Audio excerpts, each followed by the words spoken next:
Christians believe that sexual relationships are a gift from God and that decisions about sexual relationships should be considered really carefully. They're not something to just rush into. For this reason, and some others, lots of Christians would argue that the best place for sex is within a marriage. One of the ideas found within Christianity is that your body is the temple of the Holy Spirit and that you should stay away from sexual sin. So there's this idea that your body is valuable and that the best place for sex is within that commitment and security of a marriage relationship. So Genesis 2:5 says to be united in one flesh. However, other more liberal Christians may argue that culture today is very different from that of biblical times and therefore sex outside of marriage should be accepted. They might say that the most important thing is that the couple are committed to each other or that they intend to marry. You might find this view within the Church of England. And Christians would look to their own reason, their own conscience to make that choice too. Within a discussion of sexual relationships, we can also look at Christian attitudes to homosexuality. Now, this is a really divisive issue within the church. There are lots of different views. It's worth bearing in mind that the vast majority of Christians want to love and accept people regardless of their sexual inclinations, even if they don't agree with homosexual practices. Broadly speaking, attitudes to homosexuality can fall into four camps. So firstly, people who are against homosexuality full stop.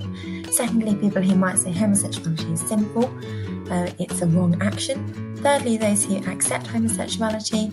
And fourthly, those who are fully accepting of homosexuality. The golden rule in Matthew, love your neighbour as yourself, can be used in support of homosexuality because people are saying that you shouldn't judge anybody else, that all people are equal in the eyes of God. Secondly, the Quakers, the Religious Society of Friends, would be fully accepting of homosexuality. They would make no distinction over sexual inclinations. Another passage sometimes referred to is in 2 Samuel in the Old Testament of the Bible, which talks about the relationship between Jonathan and David. Some people have interpreted this to suggest that Jonathan and David were a homosexual couple. It's worth noting that for the majority of Christians, they would say this is just an example of a close friendship.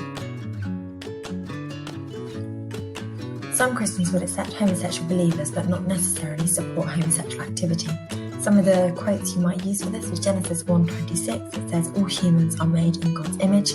Secondly, the Methodist Church and Anglican churches would be accepting of homosexual couples, as would the Church of England in some places. Whilst the Church of England still technically defines marriage as being between a man and a woman, they would accept civil partnerships as an alternative, and there is a shift happening as well in terms of producing liturgy and services to marry homosexual couples. Jesus never spoke explicitly of homosexuality, which is a point often referred to as well.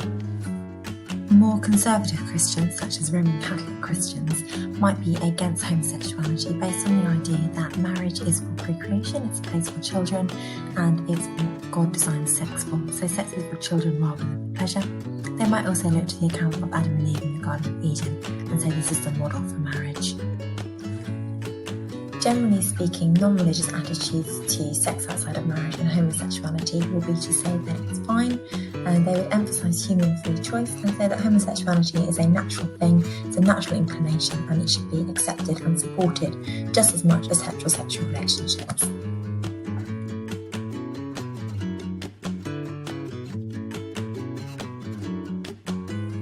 A knowledge check to finish. Question 1, what do Christians believe about sexual relationships? Secondly, why might some Christians be against homosexuality? Thirdly, why might some Christians support homosexuality? And lastly, how might an atheist or a humanist respond to someone who chose to have sex